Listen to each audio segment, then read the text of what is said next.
আজ এসএসসি এবং দাখিল পরীক্ষার ফল প্রকাশ হওয়ার পর ৮ থেকে ১০ জন শিক্ষার্থী সারা দেশে আত্মহত্যা করার যে সংবাদ গণমাধ্যমে উঠে এসেছে, প্রকৃত সংখ্যাটা এর চাইতে নিশ্চয়ই বেশি, যেগুলো হয়তো গণমাধ্যমে আসে নাই।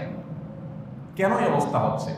পরিষ্কার কারণ হলো যে আমাদের শিক্ষার্থীরা, আমাদের পরীক্ষার্থীরা তারা দ্বীনি এবং নৈতিক শিক্ষা থেকে দূরে সরে যাচ্ছে, যার কারণে তারা ডিপ্রেশনে পড়ে যাচ্ছে, তাদের মধ্যে আস্থার ঘাটতি দেখা দিচ্ছে। দেখুন, আল্লাহ তাআলা কোরআনে কারিমে বলেছেন, ওয়ালা ইয়াইআস মির রাউহিল্লাহি ইল্লাল কওমুল কাফিরুন। আল্লাহর প্রতি অবিশ্বাসী, কাফের, বেঈমান ছাড়া কেউ কখনো নিরাশ হওয়ার কোনো সুযোগ নেই। ঈমানদারের জীবনে নৈরাশ্য এটা কখনো তার জন্য মানানসই হতে পারে না। কেন হতে পারে না? কারণ যালিকা বিআন্নাল্লাহা মাওলাল্লাযীনা আমানু ওয়া আন্নাল কাফিরিনা লা মাওলা লাহুম। আল্লাহ রাব্বুল আলামিন তিনি ঈমানদারদের অভিভাবক। ঈমানদারদের অভিভাবক স্বয়ং আল্লাহ। আর যারা আল্লাহর প্রতি বিশ্বাস করে না, তাদের কোনো অভিভাবক নেই। একটি বই আরবিতে লেখা হয়েছে, রব্বি আল্লাহ, আরবিতে। বইটি সৌদি আরবের দুজন বিশ্ববিদ্যালয়ের শিক্ষক লিখেছেন। এই বইটির বাংলা অনুবাদ আমার করার সুযোগ হয়েছে। আমি যখন সৌদিতে ছিলাম তখন আমার সাথে তারা যোগাযোগ করেছে, এটা আমি অনুবাদ করেছি। এটা 40-50টা ভাষায় অনুবাদ হয়েছে। ওই বইয়ের মধ্যে একটা গ্রাফ আছে। এই গ্রাফটা, এই চিত্রটাতে দেখানো হয়েছে পৃথিবী ধর্মীয় বিশ্বাসের আলোকে আত্মহত্যার রেশিও কাদের মধ্যে কত বেশি, কত কম, কাদের মধ্যে কম, কাদের মধ্যে বেশি। তো সেই গ্রাফটাতে বিশ্ব স্বাস্থ্য সংস্থার জরিপ, কয়েক বছরের পর বেশ কয়েক বছরের জরিপ দেখানো হয়েছে যে পৃথিবীতে সবচেয়ে বেশি আত্মহত্যার প্রবণতা হয়, দেখা গেছে, নাস্তিকদের মধ্যে, যাদের মধ্যে কোনো ধর্মীয় বিশ্বাস নাই, তাদের মধ্যে আত্মহত্যার প্রবণতা সবচাইতে বেশি। কেন সবচাইতে বেশি? একটু আমরা ভাবার চেষ্টা করেছি। কারণ যে নাস্তিক, কোনো ধর্মে বিশ্বাসী না, এই লোকটা, তার তো কোনো আস্থার জায়গা নাই। ধরেন কোনো কারণে মানুষের জীবনে তো ডিপ্রেশন, পেরেশানি, দুশ্চিন্তা, বিপদ আপদ আসবেই। এটা তো আমাদের জীবনের অংশ, তাই না? সবসময় তো আমাদের পথ চলা একেবারে মসৃণ হবে না, গোলাপ বিছানা থাকবে না, কাটাও থাকবে। তো এই সমস্যাগুলোতে একজন নাস্তিক কি করবে? সমাধানের বহু চেষ্টা করবে। যদি করে সে ফেইল হয়, কোনোভাবে সমাধান করতে পারলো না, তার পেছনে শুধু দেয়ালে পিঠ থেকে গেছে, এখন সে কি করবে? এখন আর কোথাও যাওয়ার জায়গা আছে? তার কারোর কাছে সাহায্যের জায়গা নাই। মামু, হাই হ্যালো, যা যা করা দরকার সব করছে, কোনো কিছুতে কাজ হয় না, তার বিপদটা দূর হয় না। এখন সে কি করবে? ডিপ্রেসড হয়ে মরা ছাড়া তার সামনে আর কোনো পথ নাই। ও স্যাড, ব্যাড বলা ছাড়া কিচ্ছু করার নাই। কিন্তু একজন বিশ্বাসী বান্দা, ধর্মে বিশ্বাসী বান্দা, বিশেষ করে আল্লাহর প্রতি ঈমান আননেওয়ালা মুসলিম, তিনি যদি অনুভব করেন যে পেছনে দেয়াল, সামনে বাধা, আমার আর যাওয়ার কোনো জায়গা নেই, তার এই মুহূর্তেও আল্লাহর কাছে চাওয়ার, আশ্রয় নেওয়ার, দোয়া করার, কাকুতি মিনতি করার সুযোগ আছে। এই সুযোগটা থাকার কারণে সে একেবারে আশাহত হয় না, হওয়ার সুযোগ থাকে না।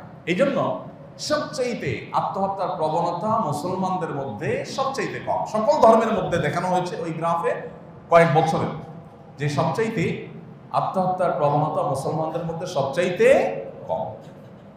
আর সবচেয়ে বেশি হলো কোনো ধর্ম বিশ্বাসী না, নাস্তিক, তাদের মধ্যে। কারণটা কি? একেবারে দিনের আলোর মতো পরিষ্কার।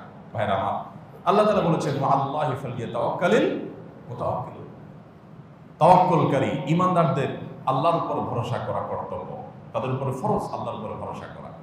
আল্লাহ বলেছেন, ওয়ালা তাকনাতু মির রাহমাতিল্লাহ। তোমরা আল্লাহর রহমত থেকে আশা হারাবে না। আশা হারানো কখনো জায়েজ নাই। ডক্টর আব্দুল্লাহ জাহির রহমতুল্লাহি আলাইহি বলতেন, শয়তানের স্কুলের প্রথম পাঠ হলো নৈরাশ্য সৃষ্টি করা, মানুষকে নিরাশ করে দেওয়া। দাম্পত্য জীবন বলেন, ব্যবসায়িক জীবন বলেন, শিক্ষা জীবন বলেন, যে কোনো জীবনে বিপদ আপদ আসবেই, বিপদ ঝামেলা আসবেই, বিপত্তি আসবেই। ভেঙে পড়া, ডিপ্রেসড হয়ে যাওয়া, আশাহত হয়ে যাওয়া, না কিচ্ছুই হবে না, এইরকম মন মানসিকতা লালন করা, এটা শয়তান সৃষ্টি করে মানুষকে ধ্বংস করবার জন্য। ঈমানদার যত বিপদই আসে, তার বিশ্বাস থাকবে অন্ধকার যত ঘন হবে, রাত যত গভীর হবে, প্রভাত তত নিকটবর্তী হবে। আল্লাহ কোরআনে বলেছেন, ইন্নামা আল উসরে ইউসরা, মানে কি? নিশ্চয়ই বিপদের এবং কঠিনের পরে সুখ আল্লাহ বলেন নাই। আল্লাহ বলেছেন বিপদ এবং কঠিনের সাথেই সুখ আছে, পরে বলেন নাই। আল্লাহ ওয়ার্ডটা ব্যবহার করেছেন মা মানে সাথে, মানে যেখানেই বিপদ তার সাথেই সুখ আছে। যেখানেই সমস্যা তার সাথেই সমাধান আছে, শুধু সবর করতে হবে, ধৈর্য ধারণ করতে হবে, অপেক্ষা করতে হবে। মনে করেন আমার জীবনে যে সমস্যা আসলো সেই সমস্যা থেকে আমি সমাধানের কোনো পথ পেলাম না, বিপদ যদি কন্টিনিউ চলতেই থাকে তো সর্বোচ্চ কি হতে পারে, বেশি থেকে বেশি কি হতে পারে, আমি বাঁচবো না, মরে যাবো। এই তো আমি যদি মরেও যাই তো ইমানদার তো হাতির মতো, মরলেও লাগ বাঁচলেও লাগ, আমার তো হারাবার কিছু নেই, মরে গেলাম। তো যার ইমান নেই তার তো মরার পরে ও স্যাড বলা ছাড়া কিছু নাই। কিন্তু আমার তো মরার পরে আসল জীবন শুরু। দুনিয়াতে আমি বিচার না পেতে পারি, সেখানে বিচার ডেফিনেটলি পাবো। সেখানে বিচার পাওয়ার ব্যাপারে কোনো সন্দেহ আছে? কোনো সন্দেহ নাই। আহকামুল হাকিমের কাছে আমি যাচ্ছি। অতএব ইমানদার তার জীবনে যত দুঃখ দুর্দশাই হোক না কেন, তার সান্ত্বনার বহু জায়গা, বহু অপশন খোলা আছে। আর যারা আমাদের শিক্ষার্থীরা, আমাদের পরীক্ষার্থীরা, আমাদের বাবা মার কলিজা খালি করে, বুক খালি করে যারা আত্মহননের পথে পথ বেছে নিয়েছে, এই শিক্ষার্থীরা, আমাদের ছেলে মেয়েরা, তারা দিনই শিক্ষা পায় নাই। আর দিনই শিক্ষা না পাওয়ার কারণে তাদের দুরবস্থা তৈরি হয়েছে। আপনারা গেল বছরখানেক আগে বা তার কিছুটা আগে একটা নিউজ দেখেছেন, রিপোর্ট দেখেছেন যে করোনাকালীন সময়ে শুধুমাত্র বিশ্ববিদ্যালয় শিক্ষার্থীদের মধ্যে যে পরিমাণ আত্মহত্যা হয়েছে বাংলাদেশে, সেটা রীতিমতো ভয়ঙ্কর। কয়েকশো শুধু বিশ্ববিদ্যালয় শিক্ষার্থী আত্মহত্যা করেছে। একজন বাবা, একজন মা অনেক স্বপ্ন নিয়ে তিল তিল করে একটা ছেলেকে বিশ্ববিদ্যালয় পর্যন্ত পৌঁছায়। এরপরে যখন সে আত্মহত্যা করে, বাবা মার মনের অবস্থা তখন কোন পর্যায়ে গিয়ে দাঁড়ায়। গত কিছুদিন আগে বগুড়াতে একটা প্রোগ্রাম ছিল, একটা হলে, সরকারি একটা হলে। তো সেই প্রোগ্রামে আমাকে একজন ডাক্তারটা চিরকুট লিখে দিলেন, দিয়ে বললেন যে আমি বগুড়ার ডাক্তার, চিকিৎসক পেশা। আমাদের বগুড়াতে আত্মহত্যার গত 1 বছরের রেশিও, 1 বছরের চিত্র হলো এই। তিনি একটা ফিগার লিখে দিয়েছেন, আমার মনে নেই এক্সাক্ট, কিন্তু সেটা খুব ভয়ঙ্কর। কয়েকশো, 200 বা 300 এরকম, আমি এক্সাক্ট মনে করতে পারছি না। ফিগারটা দেখে আমি আঁতকে উঠলাম যে একটা জেলাতে 1 বছরে এত মানুষ আত্মহত্যা করেছে, কল্পনাও করা যাচ্ছে না।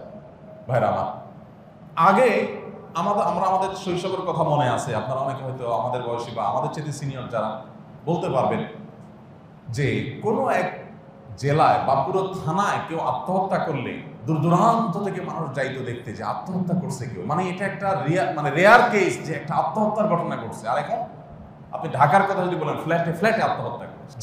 যারা আমাদেরকে নাটকের মাধ্যমে ভালোবাসার ট্রেনিং দেয়, কিভাবে প্রেম করতে হয়, ভালোবাসা করতে হয়, কিভাবে সুখী থাকতে হয়, তাদেরকে দেখবেন আত্মহত্যার প্রবণতা আরো সবচাইতে বেশি। কেন এই দুরবস্থা হচ্ছে? এর একমাত্র এবং প্রধান কারণ হলো ধর্মীয় শিক্ষার অভাব, দ্বীনি শিক্ষার অভাব। এটি হলো একমাত্র কারণ এবং মূল কারণ। এর সাইড কারণ অনেক থাকতে পারে, কিন্তু একমাত্র মূল কারণ এটাই যে ধর্মীয় এবং দ্বীনি শিক্ষার অভাব। এখন আপনি একটা কথা বলবেন বা একটা প্রশ্ন আসতে পারে খুব বড় করে, আমি জানি, সেটা হলো আমরা কোনো কোনো ক্ষেত্রে, যদিও খুব রেয়ার, ভেরি রেয়ার, একেবারে দুর্লভ এবং বিরল ঘটনা যে কোনো ক্ষেত্রে একজন হুজুর মানুষ আত্মহত্যা করেছে। হতে পারে কোনো আলেম, মসজিদের ইমাম সাহেব আত্মহত্যা, মাদ্রাসার ছাত্র আত্মহত্যা করেছে। যদি এরকম ঘটনা ঘটে তখন আপনি প্রশ্ন করতে পারেন যে ভাই, ধার্মিকতার অভাবে যদি আত্মহত্যা হয়ে থাকে তাহলে এই লোকেরটা কেন ঘটলো? এই প্রশ্ন খুব যৌক্তিক এবং প্রাসঙ্গিক প্রশ্ন। এই প্রশ্ন উত্তর হলো, যদি মুসলিম হয়েও, দাড়ি টুপি রেখেও, মাদ্রাসায় পড়েও, ইমামতি করেও যদি কেউ আত্মহননের পথে পা বাড়ায়, তাহলে বুঝতে হবে এই লোক ইসলাম প্র্যাকটিস করার চেষ্টা করেছে, কিন্তু ইসলাম সে সঠিকভাবে যথাযথভাবে ধারণ করতে পারে নাই। তারও আত্মহত্যার মূল কারণ হলো সে নামে আলেম হতে পেরেছে, সে আসলে আলেম হতে পারে নাই।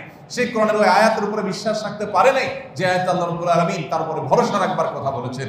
সে আয়াতের উপরে আস্থা সেভাবে অর্জন করতে পারে নাই যে আয়াত আল্লাহ বলেছেন যালিকা বিআন্নাল্লাহা মাওলাল্লাযীনা আমানু, আল্লাহ ঈমানদারদের অভিভাবক। আল্লাহ তাআলা যথেষ্ট ঈমানদারদের জন্য যে আয়াত আল্লাহ বলেছেন হাসবুনাল্লাহু ওয়া নি'মাল ওয়াকিল, নি'মাল মাওলা ওয়া নি'মান নাসির।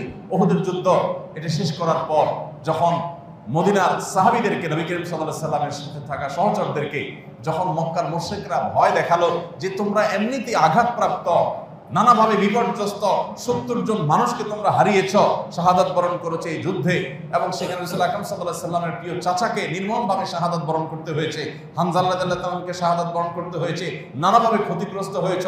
খোদ নবী করিম সাল্লাল্লাহু আলাইহি সাল্লাম ফিজিক্যালি আক্রমণের শিকার হয়েছেন, তার দাঁত ভেঙে গেছে, হেলমেটে হেলমেটের উপর আঘাত হয়ে তার মাথা, তার শরীর রক্তাক্ত হয়েছে, তার রক্ত তার জুতায় চলে গেছে এবং রক্তের সাথে রক্ত এত বেশি প্রবাহিত হয়েছে যে জুতার সাথে পা আটকে যাচ্ছে।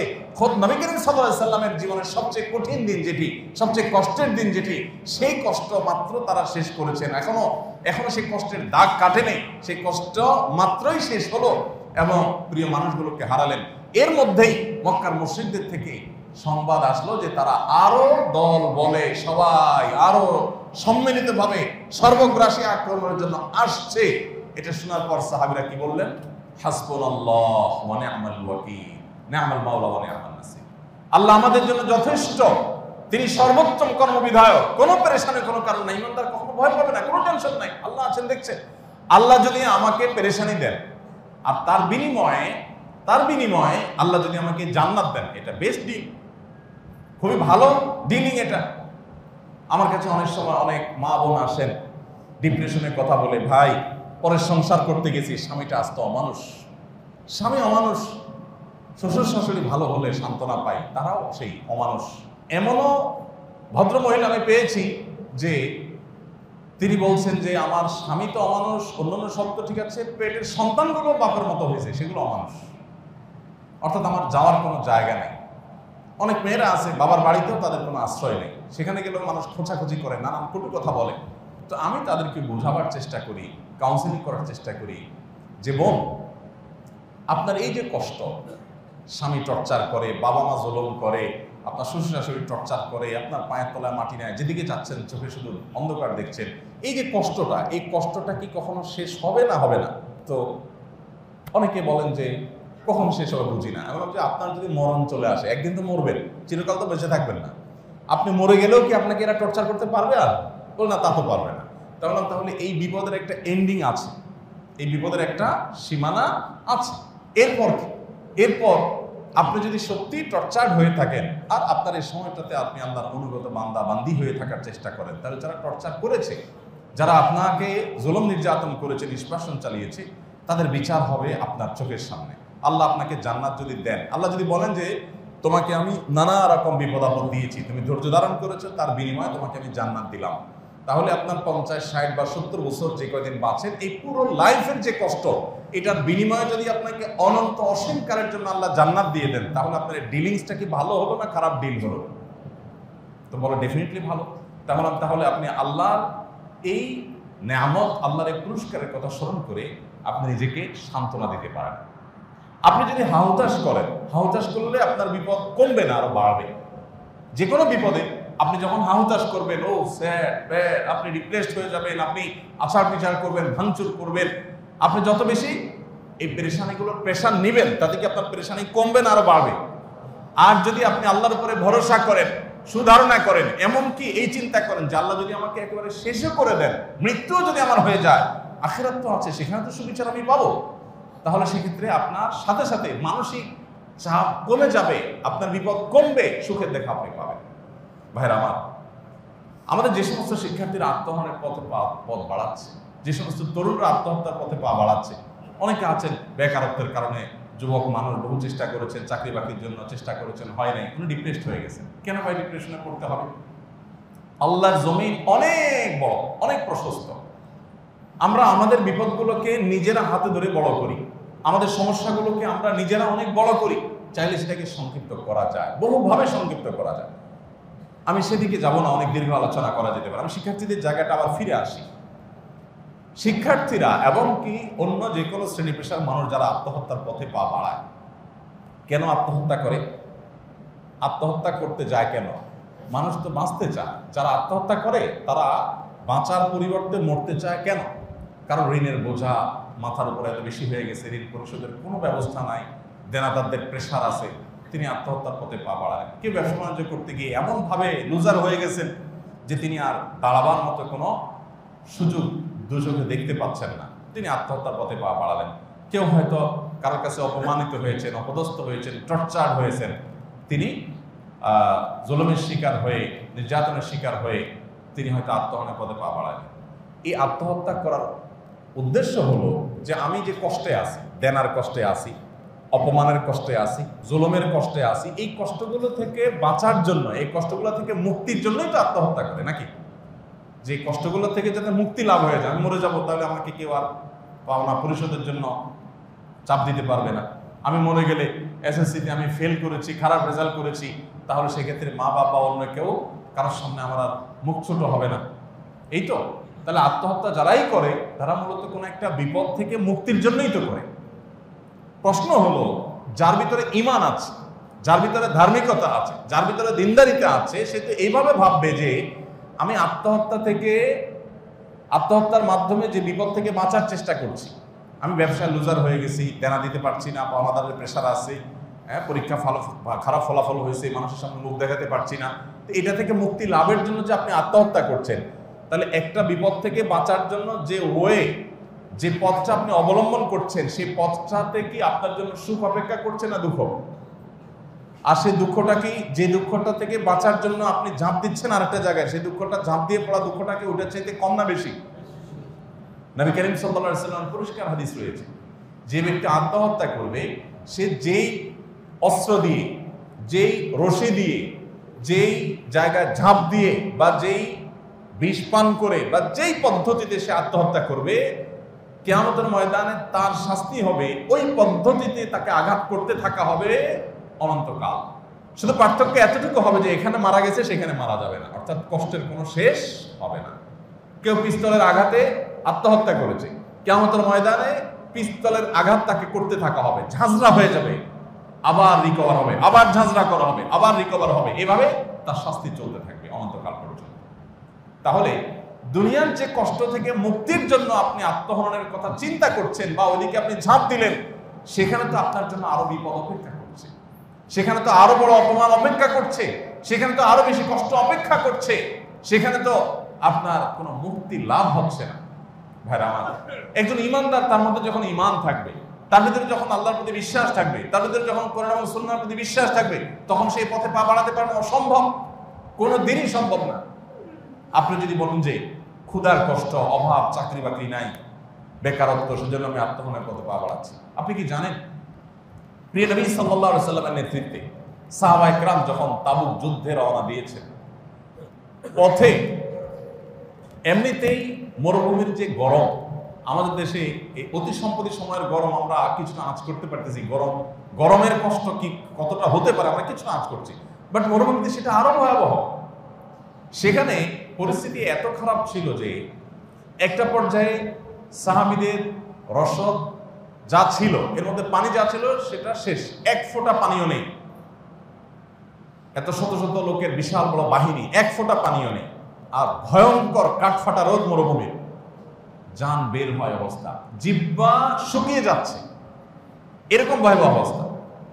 তখন বাধ্য হয়ে ওট জবে করে, যে ওটকে বাহন বানিয়ে যাচ্ছিলেন, সে ওটকে জবে করে, ওটের ভেতরে আপনারা জানেন একটা আল্লাহ রাব্বুল আলামিন আলাদা একটা ব্যাগের মতো দিয়ে রেখেছেন, সেখানে কিছু পানি সঞ্চিত থাকে, যেহেতু সে মরুভূমিতে চলে, যখন পানি থাকবে না ওখান থেকে সে পানি নিয়ে নিয়ে বেঁচে থাকে।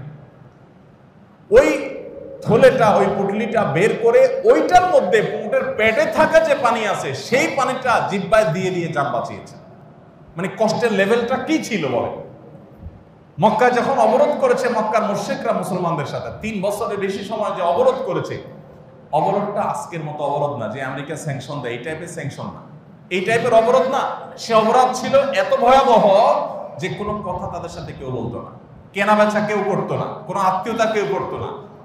সামান্য কয়েকজন মানুষ একটা সমাজের সমস্ত মানুষের কাছে যদি এরকম পরিস্থিতির মধ্যে পড়ে, আপনি কয়দিন টিকতে পারবেন? 3 বছরের অধিক সময়। এবং সেটা আজকের মতো পৃথিবী না যে ঠিক আছে ভাত নাই তো রুটি খাইলাম, রুটি নাই তো আমি আরেকটা খাইলাম, বিস্কিট খাইলাম, পানি নাই তো জুস খাইলাম, ফল খেলাম, বহু অপশন আছে। মক্কার মতো এরকম রুক্ষ মরুভূমি এলাকাতে কিচ্ছু যেখানে হয় না, সমস্ত আমদানি নির্ভর সামান্য কিছু, আজকালকার মতো তো আমদানি এরকম করা হতো না, সেই জিনিসগুলো তাদের কাছে কেউ বিক্রি করবে না, কেউ কিনবে না। এরকম পরিস্থিতিতে 3 বছর মানুষের বেঁচে থাকা কত দায়। গাছের পাতা লতা যেগুলো অখাদ্য মানুষ খেতে পারে না, সেগুলো চিবিয়ে খেয়ে কোন রকম তাদের বেঁচে থাকতে হয়েছে। গোশত কোত্থেকে খাবে? কেউ তো বিক্রি করবে না তাদের কাছে। নিজেদের কাছে থাকা কয়টা, তারা সংখ্যাতে খুবই কম। এরকম পরিস্থিতি সাহাবীদের ছিল। আপনি কি দেখাতে পারবেন এই 3 বছরের অবরোধ চলাকালীন সময় মক্কায় একজন সাহাবী আত্মহত্যার পথে পা বাড়াচ্ছেন আপনি দেখাতে পারবেন না। তাবুক যুদ্ধে এরকম ভয়ঙ্কর পরিস্থিতিতে কোন সাহাবী আত্মহত্যা করেছেন দেখাতে পারবেন না। অর্থাৎ আমরা এখন যে অভিযোগগুলো দিয়ে যে অজুহাত তুলে আত্মহননের কথা বলছি, এর চাইতে শতগুণ বেশি বিপর্যস্ত থেকেও তারা আত্মহননের পথে পা বাড়ান নাই।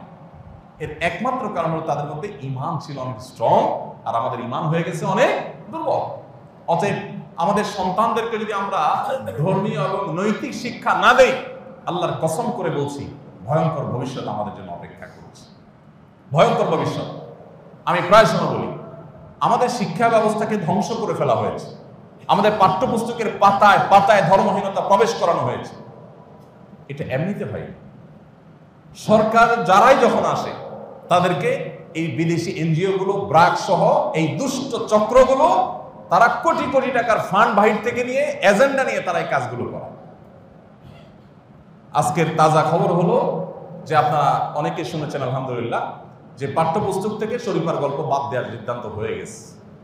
শিক্ষা মন্ত্রণালয় থেকে যে কমিটি করা হয়েছে, সেই কমিটি এই গল্পটা বাদ দেওয়ার জন্য সুপারিশ করে দিয়েছে। ইতিমধ্যে গণমাধ্যমে নিউজ হয়ে গেছে যে গল্প আর থাকছে না। এখন আমার প্রশ্ন হলো, গত বছর আমার বাচ্চাকে পড়ানো হলো, এই বছর বাচ্চাকে পড়ানো হলো, এই গল্পের মাধ্যমে সমকামিতা শিক্ষা দেওয়া হলো আমার বাচ্চাকে।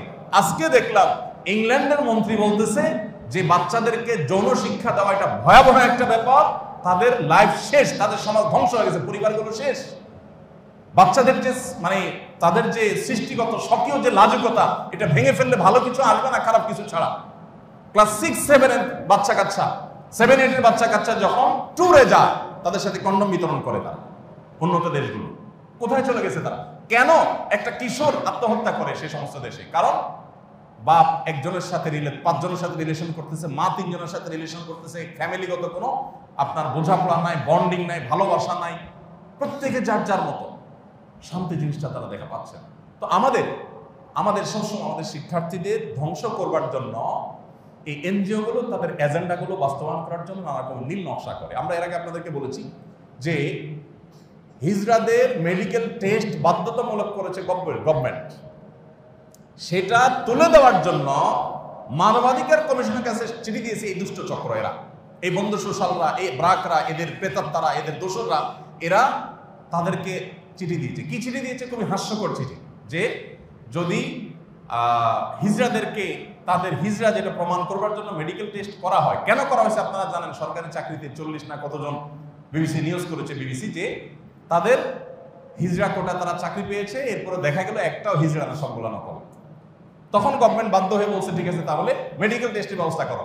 মেডিকেল টেস্ট তুলে দেওয়া হয়েছে, সরকারকে বাধ্য করেছে এই দুষ্ট চক্র। তারা চিঠি লিখেছে, কি অদ্ভুত কথা, বলে যে মেডিকেল টেস্ট করলে তারা যৌন হ্যারাসমেন্টের শিকার হয়, এটা অপমানকর। এখন আমার কথা হলো, আর্মিতে চান্স পেতে মেডিকেল টেস্ট হয়, পুরো শরীর বিবস্ত্র করে চেক করা হয়।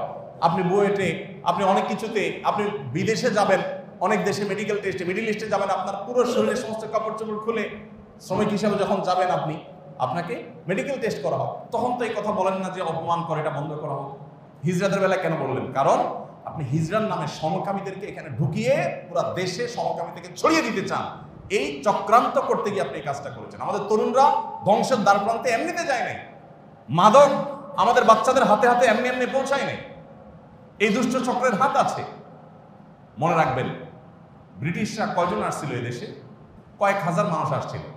তারা শাসন করেছে কত কোটি মানুষকে? পুরা ভারতবর্ষের কত কোটি মানুষকে শাসন করেছে? কত বছর শাসন করেছে? তারা আসছে কিন্তু ব্যবসায়ী সেজে, তারা আমাদের মাতৃভূমি দখল করেছে। এই ব্রাক এবং তাদের দোসর, এই বন্ধু সোশ্যাল সহ আরো যেগুলো আছে, এই এভিডেন্স তাদের ওয়েবসাইটে আছে। বিলিয়ন বিলিয়ন ডলার তারা পাচ্ছে। এগুলো পেয়ে তারা গভর্নমেন্টের বিভিন্ন ডিপার্টমেন্টকে তারা প্রেশার ক্রিয়েট করে করে এই সমস্ত জিনিস করা। শরীফার গল্প এখন যে বাদ গেছে, তার মানে গত বছর এই কুশিক্ষা আমার সন্তানকে দেওয়া হলো, এখন তো কমিটি সেটাই সুপারিশ করেছে যে হ্যাঁ এটা ভুল, তাহলে এবছর দেওয়া হলো। তাহলে এত জনগণের ট্যাক্সের টাকা যে এত বই ছাপাইছে, এটা যারা পুশ করেছে, বন্ধু সোশ্যাল দাবি করেছে, তারা এটা করেছে, তাহলে এদেরকে বিচারে কাঠগড়া আনা উচিত, তাদের বিচার করা উচিত। যে জনগণের ট্যাক্সের টাকা নষ্ট করার জন্য তোমরা যে বই প্রণয়ন কমিটিকে যে তোমরা পুশ করেছো, এই সমস্ত অখাদ্য কুখাদ্য আমার শিশুকে দিয়েছ, সেটার জন্য তোমাদের বিচার হওয়া উচিত। ভাইরা আমার, আজ এসএসসি এবং দাখিল পরীক্ষার্থীরা আত্মহননের পথে পা বাড়াচ্ছে। মূল কারণ তাদের ধর্মহীনতা। আরেকটা কারণ আছে, সে কারণ হলো আমাদের অভিভাবকরা। আমি প্রায় সময় কথাটা বলার চেষ্টা করি, আমরা যারা অভিভাবক আছি, বাবা মা আছি, প্যারেন্টস আছি, আমরা প্রত্যেকটা মানুষ নিজেরা টাকার মেশিন, আর ছেলে মেয়েকে মনে করি তারা আরেকটা টাকার মেশিন। এই জন্য দেখবেন বাচ্চা 4-5 বছর হয়ে পারে না, তারে অ আ ABCD এটা সেটা তাকে পুশ করার জন্য পাগল করা হয়ে যায় মায়েরা বাবারা।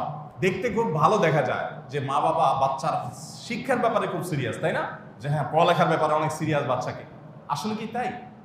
আসলে এটার নির্যাস হলো, খোলাসা হলো, বাপে বলতে চায়, মায়ে বলতে চায়, বাবা আমি নিজে একটা টাকার মেশিন হয়ে গেছি, তোকেও টাকার মেশিন হইতে হবে, তাড়াতাড়ি পড়ালেখা কর, ভালো ক্যারিয়ার করতে হবে, ভালো জায়গায় যেতে হবে, BCS চান্স পেতে হবে, তোমাকে ডাক্তার ইঞ্জিনিয়ার হতে হবে। আমি প্রায় বলার চেষ্টা করি, সেই বাবা মা এখন আর আমাদের সমাজে নাই যে বাবা মা বলে তোমাকে মানুষ হতে হবে, এরপর তুমি ডাক্তার হও, ইঞ্জিনিয়ার হও, BCS ক্যাডার হও, অন্য কিছু হও, আলহামদুলিল্লাহ, না হতে পারলে দুঃখ না, দিন শেষে তুমি মানুষ অন্তত হও। আমরা সেই সময় আছি যে সময় বাবা নিজে নকল ফাঁস হয়েছে, সেখান থেকে টাকা দিয়ে নকল কিনে এনে পরীক্ষায় বাচ্চাকে দেয়। বাবা নিজে, মা নিজে জন্মের তারিখ ভুল লেখে। বাংলাদেশের মানুষের কয়জনের জন্মের তারিখে ঠিক আছে? আপনারা কয়জন বলতে পারবেন বুকে হাত দিয়া?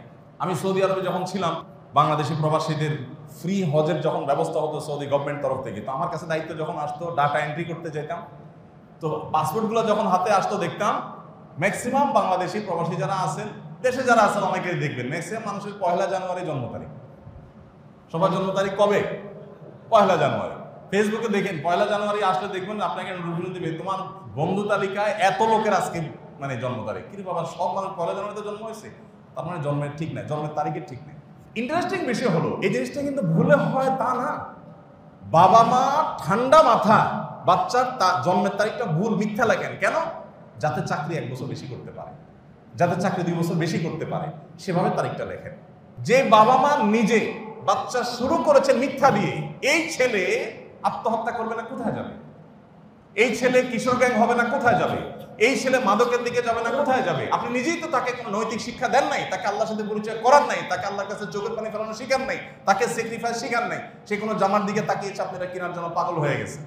হালাল হারাম বাজ বিচার করেন নাই, সুদ ঘুষ দিয়ে বাচ্চাকে মানুষ করেছেন। এই বাচ্চা আপনাকে ধ্বংস করবে, আপনাকে বেশি দূর যেতে হবে না। ভাইরা আমার, চিৎকার করে আমরা বলি কে কার কথা শোনে? আমার ছেলে মেয়ে আলহামদুলিল্লাহ তারাও এসএসসি পরীক্ষা দিয়েছে। পরিষ্কার করে আমরা বাসায় বাচ্চাদেরকে ডেকে বলে দিয়েছি পরীক্ষার আগে, দেখো তোমাদের কাছে আমাদের একটাই চাওয়া, পড়ালেখা করিও, সময় নষ্ট করিও না, বাস। তোমার কাছে আমার চাওয়া নাই যে তুমি পরীক্ষা ভালো ফলাফল করতে হবে, এটা মোটেই আমাদের কোনো চাওয়া না। আমাদের চাওয়া হলো তুমি পড়ালেখাটা ঠিক মতো করিও, তোমার চেষ্টা ঠিক মতো করছো, তোমার যদি 2-4 সাবজেক্টে ফেইলও আসে, তুমি যদি ফেইলও করো, কাঙ্ক্ষিত ফলাফল নাও করো, আমাদের তরফ থেকে কোনো দুঃখ নাই। আমরা ধুমধামে গোশ মাছ রান্না করে খাবো, ফলাফল প্রকাশের দিন মিষ্টি কিনে খাবো, তোমার ফলাফল প্রকাশ করেও খাবো, না হলেও খাবো। যেদিন ফলাফল প্রকাশ হয়েছে পুরো ফ্যামিলি নিয়ে আমি কাপ্তায় গেছি ঘুরতে, তার আগে ফলাফল প্রকাশের আগে, যে তোমার ফলাফল প্রকাশ হবে, ভালো হোক আর মন্দ হোক, আমরা আগে থেকে ফুর্তি করতেছি, আমরা ধরে নিয়েছি তুমি ফেল করবা, কোনো টেনশন নেই। এরপর দেখা গেলো ফেল করো নাই, অনেক ভালো রেজাল্ট করে বসে আছে, আমরা তো এত বেশি আশা করিনি, আলহামদুলিল্লাহ, না হইলেও আরো জোরে আলহামদুলিল্লাহ। এই যে বাচ্চাগুলো আত্মহননের পথে পা বাড়াচ্ছে, এর একটা বড় দায় হলো আমাদের প্যারেন্টদের, বাবা মাদের। কারণ আপনি বাচ্চাকে বলতেছেন দেখো পাশের বাসার ভাবির ছেলের সাথে কিন্তু তোমার কম্পিটিশন, খবরদার, ওর চাইতে যদি ভালো রেজাল্ট করতে না পারো আমি কিন্তু মুখ দেখাতে পারবো না। এবার বাচ্চা ডিপ্রেসড হয়ে যাচ্ছে, ছেলেটা মেয়েটা পাগল হয়ে যাচ্ছে যে আমার বাবা মা মুখের ব্যাপার, তাদের ইজ্জতের ব্যাপার, সে ওইভাবে নিচ্ছে সিরিয়াসলি, ডু অর ডাই বানায় ফেলতেছে। অথচ একটা এসএসসি একটা এইচএসসি পরীক্ষা জীবনের কি, গোটা জীবনের সাথে তুলনা করলে জীবনের একটা ক্ষুদ্র পার্ট। কত ছেলে কত মেয়ে পরীক্ষায় খুব ভালো রেজাল্ট করে রাস্তা রাস্তা ঘুরে কিচ্ছু করতে পারে না, আবার অনেকে পরীক্ষা খুব ভালো কিছু করতে পারে না কিন্তু তার ক্যারিয়ার অনেক সুন্দর, অনেক স্ট্রং হয়েছে। সো এটা তো জীবনের সবকিছু না। কিন্তু বাবা মা আমরা দিন শেষে আমাদের ছেলে মেয়েদের আল্লাহওয়ালা বানানো, ভালো মানুষ বানানোর কোনো প্রচেষ্টা নাই। আপনাকে যদি পাশের ভাবি এসে উস্কায়, আপনার ওয়াইফকে যদি এসে বলে বোন আমার ছেলে তো গোল্ডেন A+ পাইছে, আপনার ছেলের কি খবর? আপনি বলবেন ভাবি আমার ছেলে তো আলহামদুলিল্লাহ ফজর নামাজ প্রতিদিন জামাতের সাথে পড়ে, আপনার ছেলের কি খবর? পাল্টা প্রশ্ন করবেন যে ভাবি আমার ছেলে তো প্রতিদিন ফজর নামাজ জামাতের সাথে পড়ে আলহামদুলিল্লাহ, আপনার ছেলের কি খবর? তখন দেখবেন আমতা আমতা কাচুমুচু করতেছে। এরপর বলবেন যে আমার ছেলেকে আমি 5 ওয়াক্ত নামাজ শিখাইছি, এর পাশাপাশি রেজাল্ট ভালো হলে আলহামদুলিল্লাহ, না হলে আরো জোরে আলহামদুলিল্লাহ, কোনো টেনশন নেই। বাট আপনি যে ছেলেকে দিনদারিতা শিখান নাই, এর করুণ পরিণতি আপনি ভোগ করবেন, বেশি দেরি করতে হবে না। এই বৃদ্ধাশ্রম সিস্টেম ডেভেলপ কোথায় হয়? গরিব দেশে, গরিব সমাজে হয় না, এটা সচ্ছলদের মধ্যেই হয়।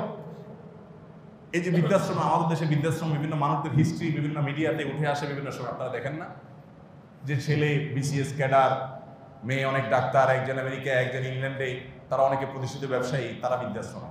আপনি কয়জন রিক্সাওয়ালার বাবা বৃদ্ধাশ্রমে শুনেছেন? কয়জন কৃষকের মা বৃদ্ধাশ্রমে গেছে শুনেছেন? কয়জন গরিব মানুষের বাবা মাকে বৃদ্ধাশ্রমে রাখার জন্য তারা খুঁজে বেরিয়েছে শুনেছেন, দেখেছেন? তাহলে বোঝা গেল সন্তানকে সম্পদশালী করা, তার কেরিয়ারকে উন্নত করা, এগুলো আমাদের দরকার আছে, কিন্তু এর চেয়ে বেশি দরকার আছে তাকে ধার্মিকতা শিখানো, আল্লাহর পরিচয় চেনানো এবং করোনাদি সম্পর্কে জানানো। যদি সেটা হয় তাহলে আমাদের এই দুরবস্থা দেখতে হবে না। আমাদের তরুণ প্রজন্মের যে বকে যাওয়া, এটা এমন একটা পর্যায়ে চলে যাচ্ছে, এখানে ওসি সাহেব আছেন, উনি বলতে পারবেন যে আমাদের ইয়াংদেরকে নিয়ে কি পরিমাণ পেরেশানিতে ওনাদের থাকতে হয়, প্রশাসন ভাইদেরকে থাকতে হয় একটার পর একটা। এই কিশোর গ্যাং আমরা 10 বছর আগেও শুনি নেই, এটা আমাদের এখন গলার কাঁটা হয়ে দাঁড়িয়েছে। একটার পর একটা আমরা দেখতে পাচ্ছি যে তরুণদের বকে যাওয়ার ঘটনা ঘটে চলেছে একটার পর একটা। তো বিশেষ করে এই যে এইচএসসির রেজাল্ট প্রকাশ পেল, কিছুদিন পরে এইচএসসির ফলাফল আবার প্রকাশ পাবে। যখন এইচএসসির ফলাফল প্রকাশ পাবে, আল্লাহ না করুক, তখন আবার দেখা যাবে এরকম আত্মহানির সংবাদ শুনেছে। আল্লাহ যাদেরকে সন্তান দিয়েছে তারা জানেন, একটা ছেলে একটা মেয়ে, তাকে 3 দিন করে বড় করে তুলতে বাবা মার কত শ্রম, কত মেধা, কত স্বপ্ন জড়িয়ে থাকে। যে ছেলেটা এই পথে চলে গেল, সে একটাবার চিন্তা করলো না যে আমার বাবা মা আমাকে হারানোর পর তাদের অবস্থাটা কেমন হবে। আমি পরীক্ষা ফেল করেছি, সামনের বার পাস করবো, কোনো পরীক্ষা পাস করলাম না, আমি ব্যবসায়ী হব। বহু বড় বড় ব্যবসায়ী আছে, তেমন কোনো পড়ালেখা তাদের নাই, তাদের অধীনে অনেক বড় শিক্ষিতরা এসে সার করে দাঁড়ায় থাকে ফাইল নিয়ে।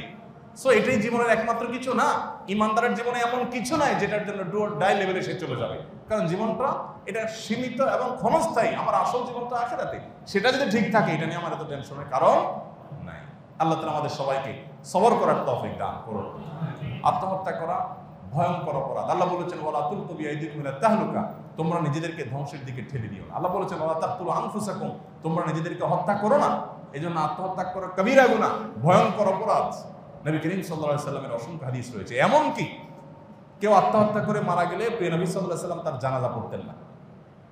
দেখেন, একজন চোর, একজন ডাকাত, একজন জেনাকার, একজন অন্য অপরাধী মানুষ মারা গেলে তার জানাজা নবী সাল্লাল্লাহু আলাইহি সাল্লাম ডিনাই করতেন না, যে সে অপরাধ করেছে, আল্লাহর সাথে বোঝাপড়া হয় তার, আমি জানাজা পড়ি। বাট আত্মহত্যাকারী ব্যক্তির জানাজা নবী করিম সাল্লাল্লাহু আলাইহি সাল্লাম পড়তেন না। অন্যদেরকে বলতেন তোমরা পড়ো, সে যেহেতু মুসলমান, আত্মহত্যা করলে কিন্তু অমুসলিম হয়ে যায় না, সো তোমরা পড়ো, কিন্তু আমি পড়বো না। কেন পড়তেন না তিনি? এটা বার্তা দেওয়ার জন্য যে যারা এই জাতীয় আসো, যারা এরকম বিধ্বংসী চিন্তা করছো, খারাপ চিন্তা করছো, তারা মাথায় রাখো যে তোমার অপমান অপদস্থ এখান থেকে শুরু হয়ে যাবে। এই জন্য উলামায়ে কেরাম এই হাদিসের আলোকে মাসআলা উত্তোলন করেছেন, গবেষণা করে, যে আত্মহত্যাকারী ব্যক্তির জানাজা মুয়াজ্জিন সাহেব পড়াবে, ইমাম সাহেব পড়াবে না, সমাজের মান্যগণ্যরা পড়বে না, সাধারণ মানুষরা পড়বে। এটা বার্তা দেওয়ার জন্য, যাতে করে কেউ এই পথে পা না বাড়ায়। ভাইরা আমার, আমাদের সন্তানদেরকে বাঁচাবার জন্য আমাদের উদ্যোগ নিতে হবে, তাদেরকে দ্বীনি শিক্ষা শিক্ষিত করতে হবে। মা বাবার চাওয়া পাওয়া হবে সন্তান ভালো মানুষ হোক, তারা দিনদার হোক, আল্লাহর হোক, পাশাপাশি সে পড়ালেখা করুক, সে খারাপ ছেলেপেলের পালায় না যাক, এই জিনিসটা তারা দেখবেন। এর বাইরে সন্তানের জীবন ধ্বংসের মধ্যে ফেলে হলেও আমার মুখ রক্ষা করতে হবে, এই জিনিসটা উচিত না। আমি এর আগে আপনাদেরকে বারবার বলেছি, অনেক বাবা মা এখনো আছে, আমার পরিচিত বহু লোক আছে, যে ছেলেকে পাঠায়, 2টা ছেলে মনে করেন, একটারে পাঠায় দিছে ইংল্যান্ড, আরেকটারে পাঠায় দিছে আমেরিকা। যদি আরেকটা মেয়ে থাকে, 2টারে পাঠায় দিছে জার্মানিতে। কেন? পড়ালেখা করার জন্য। তো আমি প্রায় সময় চিন্তা করি, আল্লাহ আমাদেরকে তো বাচ্চা কাচ্চা দিছে, আমি কোথাও মাহফিলে গেলে সাধারণত মা যদি 5 স্টার হোটেলে অফার করে, আমি বললাম না, আমি বাসায় ফেরত যাবো, রাত 3টে হলেও ফেরত আসবো, 4টে হলেও ফেরত আসবো। একান্ত ঝামেলা না হলে, বিপদ না হলে আমি কোথাও থাকি না, আমি রাতে চলে আসি, কারণ বাচ্চাদের মুখে একটু দেখবো, তাদেরকে ছাড়া থাকবো না। সৌদি আরব থেকে যখন অফার আসছে, সৌদি আরবের ইসলামিক অ্যাফেয়ার্স মিনিস্ট্রি থেকে, যে আসেন আমাদের দেশে কাজ করার জন্য, আমরা যেতে পারি, একটাই শর্ত, ফ্যামিলির সাথে থাকতে হবে। তখন 111-এর পর বাংলাদেশে ভিসা বন্ধ হয়ে গেছে, বাংলাদেশে ভিসা টোটাল বন্ধ সৌদিতে। আমি যাবো না, সৌদি রাষ্ট্রদূত তখন ঢাকায় ছিলেন আব্দুল্লাহ বুসাইরি, উনি ডেকে নিয়ে ওনার অফিসে গিয়ে আমাকে বললো তোমার ভিসার গ্যারান্টি আমি দিলাম, তুমি যাও। তারপর আমি সৌদি আরব গেছি। আমি বললাম বেতন তুমি কত দিবা এটা আমার দেখার দরকার নেই, বেতন যা দেওয়ার দিও, বাট ফ্যামিলির সাথে আমি থাকবো। আমরা এতটা ফ্যামিলির জন্য মানে বাচ্চা কাচ্চার জন্য পাগল করা, প্রত্যেকটা মানুষ ফিল করি আমাদের বাচ্চাদের আমরা কত ভালোবাসি। কিন্তু যেই ভদ্রলোক তার ছেলে মেয়েগুলোকে আমেরিকায়, ইউরোপে, ইংল্যান্ডে বিভিন্ন জায়গায় পাঠিয়ে রেখেছে, আমার প্রশ্ন হলো এই লোকটা বাঁচে কেমনি পোলাপান ছাড়া? তার কি কষ্ট হয় না? হয়। তারপরও পাঠায় কেন? কেন পাঠায়? জাস্ট ভাবের জন্য। কিসের জন্য? বলতে খুব সুন্দর শোনা যায়। আমার বড় ছেলে আমেরিকা, ছোটটা কানাডা, আর আরেকটা ইংল্যান্ডে, মেয়েটা জার্মানিতে। এটা শুনতে কি লাগে? ভালো লাগে। এটা বলতে ভালো লাগে। দুনিয়াটা এমন হয়ে গেছে, ভাব জাহির করার জন্য যদি পাগলও হওয়া লাগে মানুষ রাজি আছে। আমি দুঃখিত যে কেউ পড়াশোনা করার জন্য আমি সেটা ট্রল করতেছে না, কেউ পড়ালেখা করে ফিরে আসো, আমরা দেশে বাইরে পড়ালেখা করতে যেতেই পারি, কিন্তু আমার ছেলে মেয়ে যা আছে সবগুলো পাঠায় দিব। বুড়া বুড়ি বাসায় একা একা, শুধু ভিডিও গুলো দেখে দেখে চোখের পানি ফেলাই। আর বাইরে বাসায় কেউ আসলে গল্প দেই যে হ্যাঁ ওইটা আমেরিকা, ওইটা কানাডা, ওইটা জার্মানিতে, শুনতে ভালো লাগে, কিন্তু ভিতর দিয়ে সিদ্ধ হয়ে যাচ্ছে। এটা কি মানে আছে? আল্লাহ তাআলা আমাদেরকে দ্বীনের গুরুত্ব বোঝার তৌফিক দান করুন। আল্লাহ তাআলা আমাদেরকে আল্লাহ বিরোধী হওয়ার গুরুত্ব বোঝার তৌফিক দান করুন। আমাদের সন্তানদেরকে মানুষের গড়ে তোলার গুরুত্ব আল্লাহ আমাদেরকে বোঝার তৌফিক দান করুন। আমাদের সন্তানদেরকে বিপদগামিতার পথ থেকে বাঁচানোর জন্য তাদেরকে ফজর নামাজে আনবেন, তাদেরকে নামাজি বানাবেন, কোরআন হাদিস শিখাবেন, বড়দেরকে রেসপেক্ট করা শিখাবেন, বেয়াদবি যেন তারা না করে, তাদেরকে প্রত্যেকটা জিনিস হাতে ধরে ধরে শেখাবেন। গত রাতের কথা, আমার বড় ছেলে সোফায় বসে আছে, ঠ্যাঙের উপর ঠ্যাং তুলে, আমরা এমনি পারিবারিক আড্ডায় কথা বলছিলাম যে কোনো একটা বিষয় নিয়ে। তো আমার চোখে পড়লো, চোখে পড়ে বললাম যে তোমার মা এখানে, আমি এখানে, তোমার কি এইভাবে বসাটা মানাইছে? তো তাড়াতাড়ি সে নিজেকে সামলা নিয়েছে। আমি বললাম তোমার রাগ করার দরকার নাই বা মন খারাপ করার দরকার নাই, তুমি খেয়াল করো নাই, সমাজটা এরকম হয়ে যাচ্ছে। আমরা আমাদের ছেলেবেলা দেখেছি, একজন বৃদ্ধ মানুষ রাস্তার পার দিয়ে আসলে ছেলেফেলেরা, ইয়াং ছেলেরা, মাদ্রাসা দুর্কিবাদ কলেজের ছেলেফেলেরা রাস্তার পাশে কাচুমুচু হয়ে দাঁড়িয়ে যেত, সুন্দর করে সালাম দিত, আসসালামু আলাইকুম আঙ্কেল, চাচা। আর এখন কিসের চাচা? পারলে চাচার গায়ের উপরে পাও রাখে। আমরা দেখেছি আমাদের ছেলেবেলা, ইয়াং ছেলেপেলে বাসে উঠেছে, একজন বৃদ্ধ মানুষ, একজন মহিলা আমার বাসে উঠছে, সাথে সাথে 5 জন ছেলে বাসে সিট ছেড়ে দিয়েছে। আমার লজ্জা হয়। কিছুদিন আগে থাইল্যান্ড গিয়েছি আমি, সেখানে পাবলিক পরিবহনগুলোতে কোনো মহিলা, কোনো শিশু নিয়ে কোনো বৃদ্ধ উঠছে, সাথে সাথে অনেক যুবক ছেলে ফেলে সিট ছেড়ে দেয়। তারা মুসলমান না, অথচ লজ্জার বিষয় যে আমার সমাজ থেকে এটা হারিয়ে গেছে। এখন আপনি দেখবেন একজন বৃদ্ধ একজন মহিলা উঠছে, দেখবেন দাঁড়ায় থাকে বাসের মধ্যে, কেউ সিট ছাড়ে না। আমরা কোথায় চলে যাচ্ছি? এবং এর পরিণাম খুব ভয়াবহ। এই জন্য নিজের সন্তানকে ভদ্রতা শিখান, নিজের সন্তানকে ভালো মানুষ হওয়া শিখান, কোরআন হাদিসের পথে আনেন। না হলে আল্লাহর কসম করে বলছি, সমাজ ধ্বংস হবে কি হবে না সেটা পরের কথা, আপনি নিজে ধ্বংস হবেন, আপনার ফ্যামিলিতে আপনি সাফার করবেন। এই ছেলেই আপনার চোখের পানি ঢালবে, এই ছেলে তার মায়ের চোখের পানি ফেলবে যদি তাকে আপনি মনুষ্যত্ব না শিখান। অতএব জাগতিক শিক্ষার আগে তাকে নৈতিক শিক্ষা দেন, ধর্মীয় শিক্ষা দেন। আল্লাহ আমাদেরকে বুঝার তৌফিক দান।